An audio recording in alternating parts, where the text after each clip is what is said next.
In this video, I'm going to teach you how to read an IFR low en route chart. Your airspeed alive, your indicators are showing green. I'm going to maintain 8,000. 65 rotate. She's flying. What's happening, MzeroA Nation? Jason here, day 24. Yesterday we talked VFR. Today, let's not waste any time. We're talking IFRs. Let's take that foundation we built yesterday, and if you're just catching up with this video, you got 23 other amazing 31-day Safer Pilot Challenge videos to catch up on. So let's dive into it here together. Who's 24 for 24? All right, let's look at it here.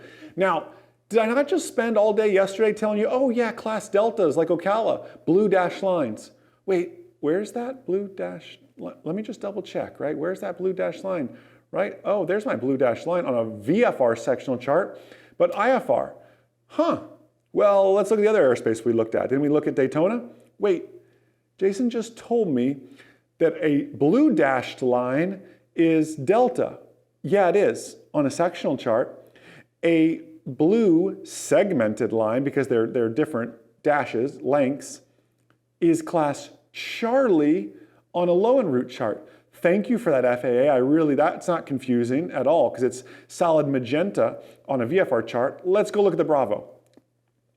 Okay, at least they stuck with the color theme here, but it's just one big blue blob. Where are all my cool shelves and everything else? It's just this solid blue line and it's filled in to show my Bravo.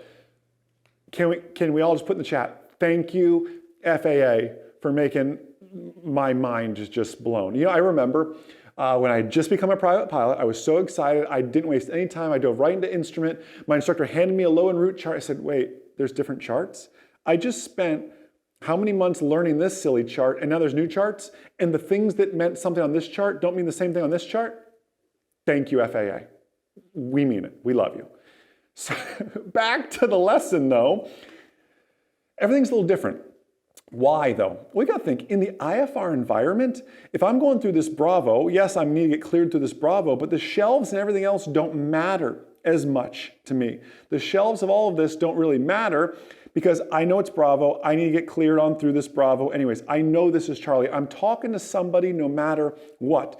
What's important to me is all these different routes and everything else that's coming up. So let's look at something like Ocala now, which has a VOR. How do I know it has a VOR? Well, not only the VOR symbol gives it away that it's there on the field, but this compass rose gives it away as well.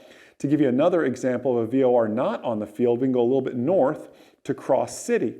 You ever want to know the importance of typing in the right airport and the identifier? Because look at this. Cross City is KCTY. If you want to put that in your GPS, if you want to go to the VOR, which is right here, put in CTY. So if you think you're going to the VOR and you put in KCTY, you're going to end up here. If you think you're going to the airport, you just enter CTY, you're going to end up here. And you're not going to find the airport because both called Cross City, but one has a K, one does not because it's a VOR with that. Something else too. As if aviation wasn't confusing enough. Speaking of that, look at this, Cross City on the radial 289er, unusable beyond 60 nautical miles. Ooh, fun. Why is that? Well, this takes you out to my favorite intersection, which is the Heaven intersection, appropriately named Heaven because, well, that's who you're going to be talking to because you are quite a ways out over the old Gulf of Mexico if something happens to you. It's always fun when the controller says, to Mike Zulu, proceed direct Heaven, with pleasure. All right, so we continue on to look at everything here. Let's look at a VOR coming off the airport here to see the fixes it works us onto. So you can see as we work into Victor 159 or Victor 295, what's the difference? The difference is simply in which way you're heading on it. Victor 159 one direction, Victor 295 in another direction. The entire distance of this Victor airway is 60 nautical miles, as you can see here, bringing us into all our little fixes, ultimately working us to another VOR. Now, some of you are thinking right now, Jason, I thought we were getting rid of VORs. And we are. We're working on something called MON, Minimum Operating Network, or Minimum Operational Network. GPS is taken over, there is no doubt, but we always have to have a backup. GPS has its limitations as well, such as Our military has some killer GPS blocking and jamming technology, and maybe do other nations, right? So we always have to have a backup if something happens to our GPS satellites, our GPS networks. So we'll have a minimum viable network, essentially, which is our MON, minimum operating network. A few VORs, you'll notice a lot of terminal VORs are set to when they stop, when they break, when they stop working, they're done. They're not working anymore. They're going to become Airbnbs. I don't know what they're going to do with these big old VOR areas, but I'm sure there's a business model there for somebody. So yes, I love flying my T routes, right? I love flying my GPS, my T routes, but you're still going to get a lot of Victor Airways in there as well, like Victor 537 as shown here. So if you look at old low en route charts, there used to just be a bunch of black lines everywhere. Now with the blue lines, the T routes, those are now indicating and showing our GPS routes there, as you can see. And it's so funny. We spent so much time playing the rocket ship game yesterday. I hope you enjoyed that and had fun with that. You can't really play the rocket ship game on a low en route chart because I don't get the same shelves and everything else. In fact, remember yesterday I showed you how that one shelf followed in Tampa, the shoreline? I don't get that, right? I just get the big old boxes, kind of shown here, the big overview. Here's a Charlie of Sarasota Bradenton that spills right into the Bravo just perfectly. Again, they are assuming at this point you are going to be talking to somebody. That is why they give it to you in such a manner.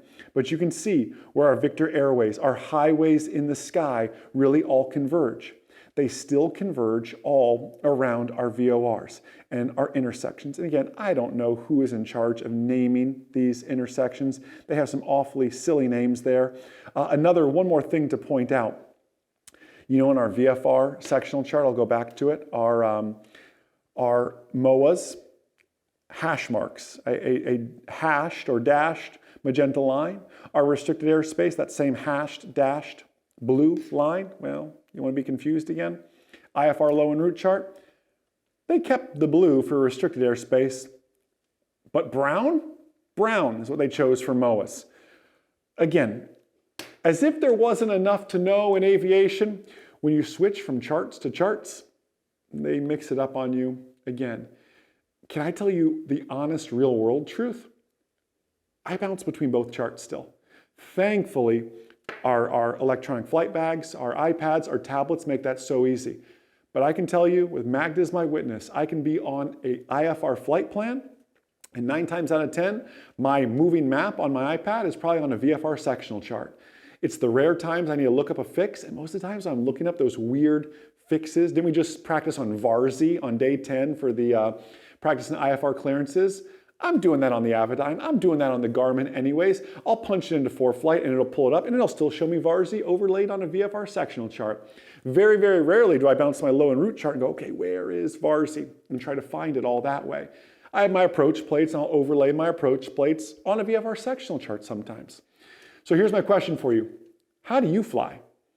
Are you flying like I do most of the time, VFR sectional chart, even though you're on IFR flight plan, and overlay an instrument approach plate on that? Are you dedicated all in on the IFR low en route charts? How are you flying? I'd be curious to know. You know, our mission and our prayer before every video is to save just one life. You're thinking, how does teaching low en route charts save one life? How does teaching sectional charts save one life? You know, for that, we may not have a clear-cut answer, but it's going to keep you out of the airspace you're not supposed to be in. It's going to help you find the frequencies you're supposed to. That when everybody else is hitting the panic button, you are calm, you are chilly, you know you're getting that shot of cortisol, but you're using it for good to safely fly that airplane. That's the mission we're at the end of the day at MzeroA. And thank you for being such an amazing part of this MzeroA nation. Have a blessed, amazing, outstanding rest of your day. I'll see you tomorrow. Tomorrow, someone's making a guest appearance. You're not going to want to miss it. Have a blessed, amazing day. And most importantly, remember, the good pilot is always learning. Have a great day, everybody. I'll see you. Jason again. Hey, listen, if you think these videos are amazing, and I hope you're loving the 31-Day Safer Pilot Challenge, but if you think the free videos we put out here on YouTube are amazing, wait until you see inside of our online ground school. MzeroA has you covered for private instrument, commercial, and your fundamentals of instructing, exams, written tests, check rides, and making you that safe real-world pilot. Take a 2-week free trial of it. No strings attached, no credit card needed at MzeroAtrial.com. I look forward to seeing you in there, seeing you on the member-only webinars, which we do each week, and seeing you just excelling in 2022 in your aviation journey.